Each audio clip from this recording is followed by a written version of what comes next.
Brews with Masters. This episode's brought to you by our friends and sponsors at Crazy Harry's Bar in beautiful downtown Winnetka. We're looking back to college where we made the first batch of beer in my friend's dorm room, and we're like, oh my god, it's bubbling, cool. And we opened the thing up and we're like, not it. I don't want to taste that. It looks like crap. Probably yeast around there. But that one day, we're just like, we made beer. That's pretty cool. And like when you make your first batch of cookies, you don't think like, I'm gonna start a bakery, like, but you might make more cookies.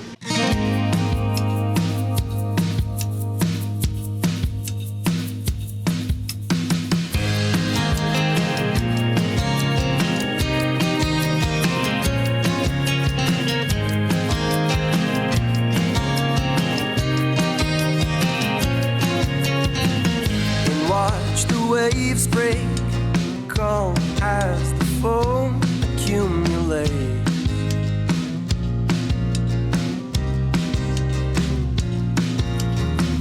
The clouds look like you, and now you're under my skin. It's so Hey Master Drinkers, we're here in Moorpark, California visiting Enegren Brewing Company.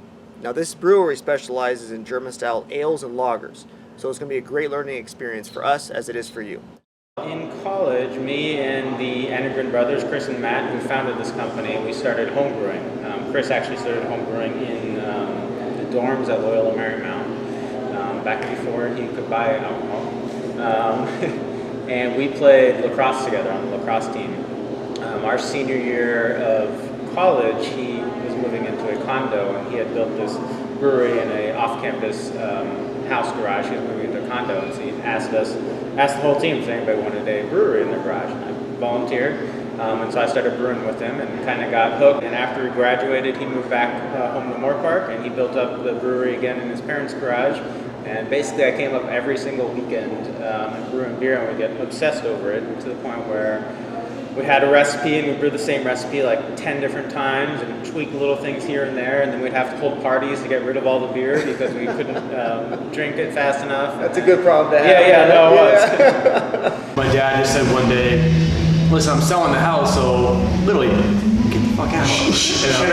Like, get out of here. And he said, like, you ought to think about either going pro with this whole thing you've been doing. And mind you, like, we've been having every weekend where it's like me and Matt brewing, Joe living at our house that weekend, us three doing it. He's like, listen, you could either just gotta do it for real or just like stop. It was like getting a little weird. May, June 2010. When we spoke with other breweries, the thing they kind of taught us and that we kind of latched onto was treat yourself as a brewery and test yourself. Can you actually do it as a brewery, as a home brewer? Can you like replicate recipes? Can you brew to a deadline? Can you put an event on and force yourself, you need X amount of beer? So these parties that Chris is talking about isn't just, hey, we want to throw a party, what beer do we have? It was, hey, we're throwing a St. Patrick's Day party. We need 4 Irish themed beers and we need 10 gallons of each. So not just what beers do you have, but we brew it to a theme. We're brewing a summer party. We need 4 summer beers. So that's 10 gallons of beer, 40 gallons of beer. And we had to have all 40 gallons carbonated, brewed, fermented, ready on that day. No ifs, ands, or buts. If you can't do that, you can't open a brewery. And that was our thing, was make sure that you can actually hit deadlines. Make sure that you can come up with beer that isn't infected, that's fermented properly, that you're not shortchanging, that can you get yourself to a point where you know your system well enough to produce a beer that you're proud of and not sacrifice anything.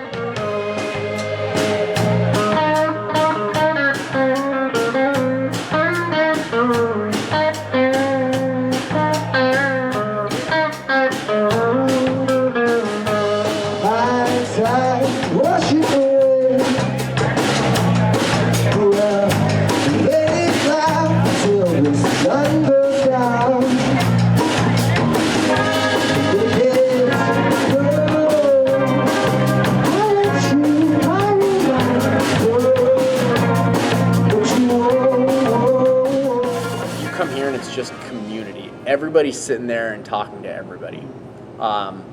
Everybody knows everybody or gets to know everybody. The kids are running around. It's literally, I mean, it's the closest thing that you're going to find to like a German beer garden anywhere that I've been in California. Could not agree with you more on That's that. why you have these tables and not cookie cutter, like 4 tops, you know? Mm-hmm. These are something where it's like, hey, if you want to sit down, you're sitting right next to me and we're talking about it. And like even the middle of our brewery has I think it's a 22-foot community table where everybody comes and sits. And that's where my daughter loves to sit because she wants to play the little like swing game and she wants to grab the board games that we have here and play out there with dominoes or whatever. And everybody's just there.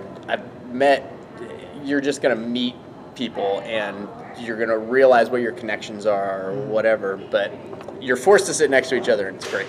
Have you had anyone come out that were, from German descent or German immigrants Oh, come out man. and say, "Oh my God, this is amazing! It's just like I'm out in Germany or at home." Or So that's another thing that I love about our beer is that it is spot on. We used to do more of a variety of styles. We did Belgian stouts, IPAs, pale ales, a little bit of lagers here and there. The beer we always liked drinking were like German style beers. We always liked brewing it. Like this German amber and alt beer was one of the recipes I said that we brewed like 10 times over and over and over. We're trying to perfect it. We used to do lagers in our home. That's kind of the beer we like. More social beer. We really like kind of the European/German beer drinking culture where people come together and they have fun and they drink and they talk. We don't have any TVs in this place or anything. So Like when Matt and I went to Germany, like we first started the whole brewery up, before we actually started building, went to Germany. And the one thing we brought back was like, these people know how to do a beer out there. It's all about drinking beer all day. You're not getting wasted. The beers are like 5% the highest maybe. But it's that beer hall feeling. And like, you can see behind our bar, there's a word called Gemütlichkeit back there. And no one knows what it means. It's weird to say. But that word is what the Germans actually, it doesn't even translate to English. It just means like that warm, fuzzy feeling you get when you're with your friends drinking beer. And when you go to those German beer halls, like that's what they have everywhere. You get that feeling. So when we opened this brewery up, we wanted to do something totally different. And that's kind of what we were doing. So for a long time it was like, this is how it's supposed to be. And like, no, I'm sorry, there's no stupid basketball game on TV. Instead, why don't we just talk about cool stuff? And then you end up meeting someone and like, hey, I'm your neighbor, that's cool.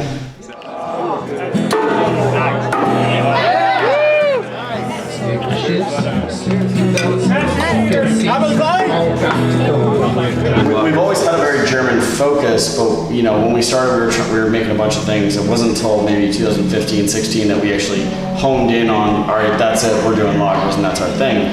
But we've always kind of strived to make sure that our board had a beer for everybody. We have an IPA, we have one, and I think it's really good, and I think it's comparable to a lot of the good IPAs in the industry. Is it something we're going to promote? Not really, it's just not our thing. But we have one, if you're into it. We have an awesome Hefeweizen. We have a lot of good German lagers. We also have some darker lagers as well. We do a Dunkel that is phenomenal. We do a black lager that's winning San Diego Beer Fest just about every year. And also got a bronze in GABF. So we're always trying to make sure we have a board that is full of everything. If you want a darker beer, we have darker beers. If you want a lighter beer, we've got that. If you want an IPA, we've got it. We've got a lot of things, but we don't stray from what we're focused on. We love German lagers, we love German styles, we love German influences on the beer culture, and we're gonna stay with that. But that doesn't mean that if you come here, you're not gonna find a beer that you don't love. We're gonna make sure that there's something for everybody there. We're not chasing trends. So what we've earned the whole way through the hard way. There's a lot of breweries that are popping up, just make whatever's like hot, putting stupid fruit and everything, hazy IPA, I don't get into that right now, but there's a lot of places just chasing it, but for a while we're just trying to show people no, this is what this beer is, this is what lager is, and it's been a long haul the whole way. But I think right now we're catching on a lot, and it's been kicking ass lately. So do explain, what was the name of this beer? Valkyrie? This is Valkyrie. Valkyrie. Yeah. So could you explain it to us? It's a German style alt beer. We call it a German amber because no one knows what an alt beer is. Basically, it's a traditional style from Dusseldorf, which is in northern Germany. When lager yeast was invented, everybody started switching over from ale yeast to lager yeast. Lager yeast generally have a more crisp, clean flavor. But since this was in northern Germany, where it's colder, they're actually continued using an ale yeast, but fermenting it colder. So normally an ale used to ferment around 70 degrees, a lager used to ferment around 48 degrees. And so since they were up north, they were using this ale yeast but fermenting colder. And so they have this unique kind of yeast that can ferment at a colder temperature. It gives like half lager, half ale characteristics. So we ferment this at about 62 degrees. So it's lower than the 70, but higher than the 48, 50 that you get for a lager. So it's a little cleaner ale flavor. And then it's got a good malt profile to it. We use a lot of German Munich malts, which are kind of a slightly toasted malt. They give a big body to a beer.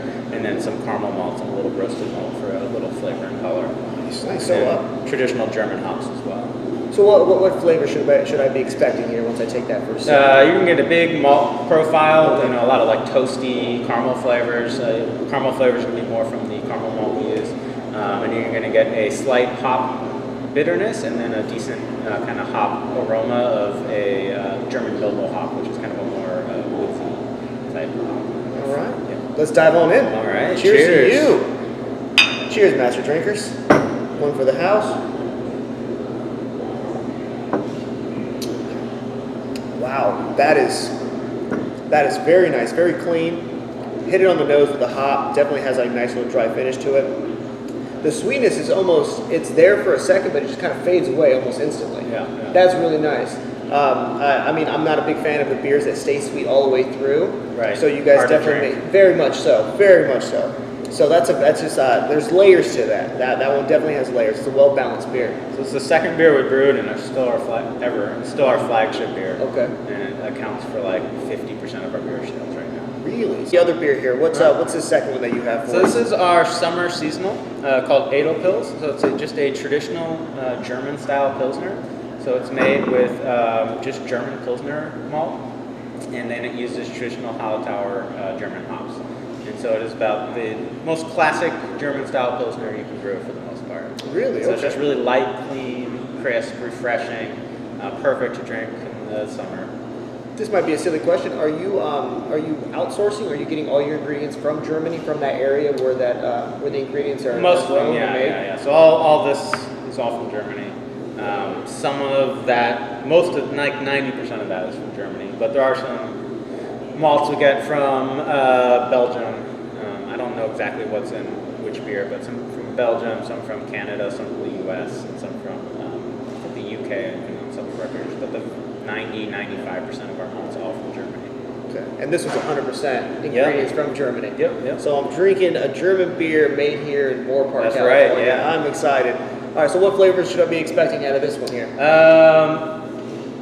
You get a nice, really light malt profile, a little sweet, a little bit of honey out of it.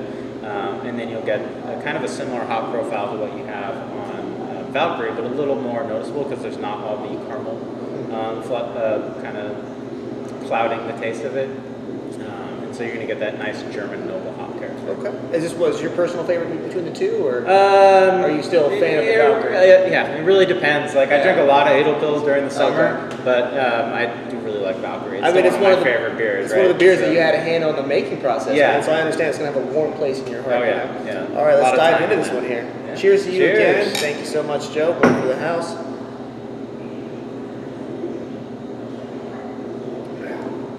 Oh my goodness, that is a So you get that little perfect Pilsner right there. floral flavor from the noble Very much hops. so. Yeah. Very much so. That is. I'm gonna take a next sip on that one. All That right. was a very clean finish. We take a lot of pride in having like very clean finishing beers. That might be one of my favorite Pilsners I've ever had, and I'm not just saying that. That is the finish on that is really what's winning me over right now. High Street.